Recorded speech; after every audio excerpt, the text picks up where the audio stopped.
Now, the recent indictments and investigation into Russian connections to the Trump campaign have not only hit people that are close to Trump, but it also ended up hitting a Democratic lobbyist.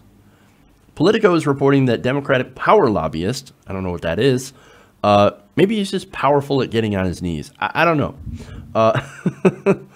No, I think that's actually the politicians that get on their knees, but nonetheless, power lobbyist. That's like, I don't know. I'm not going to go there. Okay. Almost said something incredibly inappropriate. But let's continue. Politico is reporting that Democratic power lobbyist Tony Podesta, founder of the Podesta Group, is now stepping down from that firm that bears his name after coming under investigation by special counsel Robert Mueller.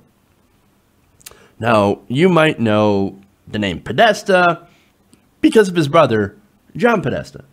And John Podesta is the guy who ran Hillary Clinton's campaign. Oops. Also, of course, where the emails came from, his account, all those emails released by WikiLeaks. Now, Podesta announced his decision to step down during a firm-wide meeting on Monday morning and had alerted clients of his impending departure. Now, according to Politico, Podesta's decision to leave the firm came on the same day that former Donald Trump campaign aides Paul Manafort and Rick Gates were indicted on multiple charges, including money laundering, operating as federal agents of the Ukrainian government, failing to disclose overseas bank accounts, and making false statements to federal authorities. Now, Trump campaign foreign policy advisor George Papadopoulos also pled guilty earlier this month for lying to the FBI about his contacts with Russian officials, according to the court. So, now that's weird, right? Why is Podesta, what does Podesta have anything to do with the Russia Mueller probe? Seems kind of weird, considering he's a Democratic lobbyist and he gives lots of money to the Democrats, to the establishment. What does he have to do with this? Well, the investigation into Podesta and his firm grew out of investigators' examination of Paul Manafort's finances. Manafort had organized a PR campaign on behalf of a nonprofit called the European Center for a Modern Ukraine.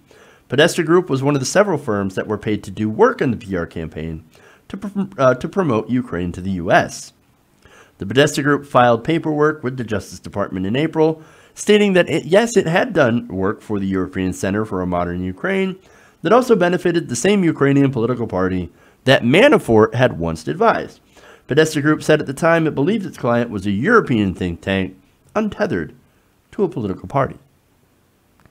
Again, that client was not only linked to a political party, the party of Viktor Yanukovych, but also one that was incredibly pro-Russian and was working with Manafort. Interesting.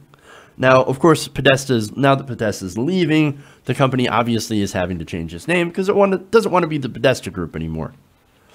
Now, sources say the transition has been in the works for the past several months. I don't necessarily believe that, but here's the source said on Podesta's remarks, quote, Tony was very magnanimous and said, "This is an amazing group of people." He also told staff that he doesn't intend to go quietly or learn how to play golf. He says he needs to fight this as an individual, but doesn't want the firm to fight it. That's an interesting decision. It's funny because that firm ended up making him millions and millions of dollars for his work lobbying on behalf of Ukraine, the same thing that Paul Manafort was doing as well. Now, Podesta, they explained, has long been a larger-than-life figure on K Street, growing his business from a boutique firm into a massive lobbying and public relations operation. He is well known for his flashy dressing, vast art collection, generous campaign donations across all levels of Democratic politics, and of course for his brother, John Podesta, Hillary's campaign chairman. Podesta Group has struggled in the wake of the Mueller investigation. More than a dozen of its lobbying clients have cut ties with the firm this year. According to lobbying filings, revenues have also declined. So, yeah, the fact that he is under investigation by Robert Mueller for, I guess, breaking FARA laws, I would say that, hey, man, if you register or if you're lobbying on behalf of a foreign government, we kind of need to know. Yeah, that got him in trouble. It's one of the same things that's also Paul Manafort's in trouble as well for. Now, earlier this year, the AP obtained emails showing that Manafort and his deputy had directed the work of the Podesta Group and another lobbying firm. So not only did he do the same thing as Manafort, but Manafort was essentially telling them what to do and where to go. Wonderful. Now, that firm, as I said, did not register as a foreign lobbyist. Again, you can lobby on behalf of another country, but you just have to register.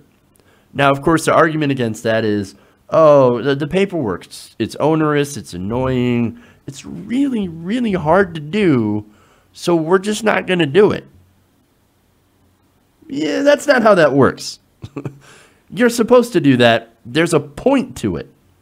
Look, I'd like to know if somebody that I'm talking to or a specific group that I'm working with also happens to be lobbying on behalf of another country or a corporation. Kind of necessary, because then you understand what their goals are, right?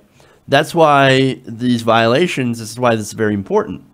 This is about accountability and transparency. I know those are dirty words when it comes to corporations, when it comes to lobbyists, but we kind of need to know. It's sort of important. Now, look, it's about time we start holding people accountable. Now, if Podesta did anything wrong, I would hope that he would get the same treatment as Paul Manafort. We don't know yet. Now, there's no indictment against Tony Podesta, but it seems to me that Podesta is actually concerned about something. You don't just leave your firm for no reason. Hey everybody, thanks for watching this video. If you want to see more like this, please hit the subscribe button below. And if you want to support truly independent progressive media, please consider becoming a patron at patreon.com/TYTNation.